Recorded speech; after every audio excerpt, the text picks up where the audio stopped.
Burası Şanlıurfa'nın Karaköprü ilçesine bağlı Esemkulu köyü.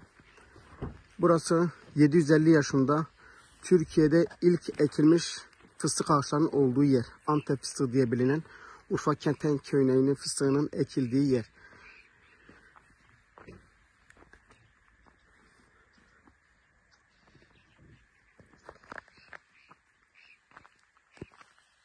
Petrol arama sismik çalışmaları için köylüye haber vermeden, tapulu arazisinin olan insanlara haber vermeden çalışma başlatılmış.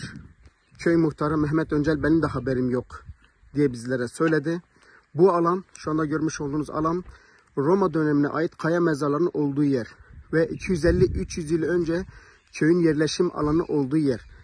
Esemkulu köyünde 5500-6000 yıllık bir höyük de bulunmakta. Evet, sit alanı içerisinde Antep fıstığı ağaçlarının ilk ekildiği yer olan alanda çalışma yapılıyor.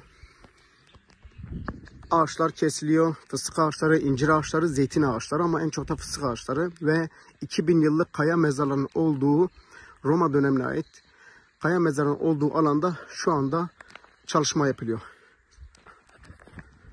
Bu alanda köylülere haber verilmeden, tapulu tarla sahiplerine haber verilmeden TİPİÇ ya da TİPİK diye petrol arama şirketinin araştırmalar, yol açma durumları, fıstık ağaçları, incir ağaçları ve zeytin ağaçları katlediliyor. Tarih katlediliyor.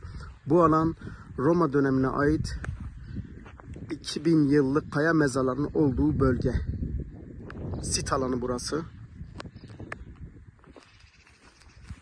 Ve fıstık ağaçlarını görüyorsunuz.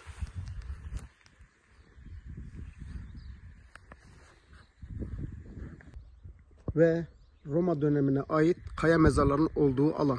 Ve buranın iz düşümünden arkaya doğru, üst sırta doğru petrol aramaları sebebiyle bu arkeolojik sit alanı içerisinde bulunan en az 2000 yıllık Roma dönemine kaya mezarının olduğu yer ve Türkiye'de ilk fıstık ağacının ekilmiş olduğu köy olan Esemkulu'da tapu sahibi köylülere, çiftçilere haber verilmeden yapılmış olan ve kesilen ağaçlar az önce gördünüz.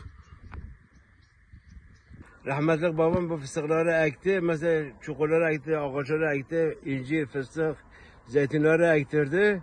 Bu sefer diyor gel şey etmek için gelip kaldırıp şey edeceklerdi. Nasıl bir habersizliğine ne miktar haber verdi ne onlar bize haber veriyorlar. Kendi kafalarında gelip yani şey diyorlar, işgal ediyorlar. Bizim arazide bizden habersiz tapılı tarlamızda ne muhtarlığa haber vermişler ne jandarma haber vermişler. Hiç kimse haber vermeden tarlamıza, ağaçlarımıza zarar vermiştir. Roma dönemine ait kaya mezarının olduğu yer. Burası oldukça büyük ve geniş bir alan.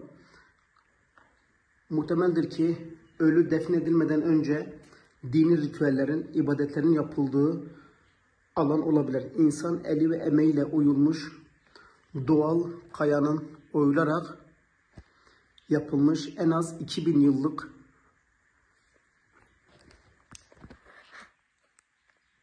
tarihi alan, toplu ibadetlerin yapıldığı ya da ölü gömme ritüellerinin ibadetlerinin yapıldığı alan olma ihtimali yüksek.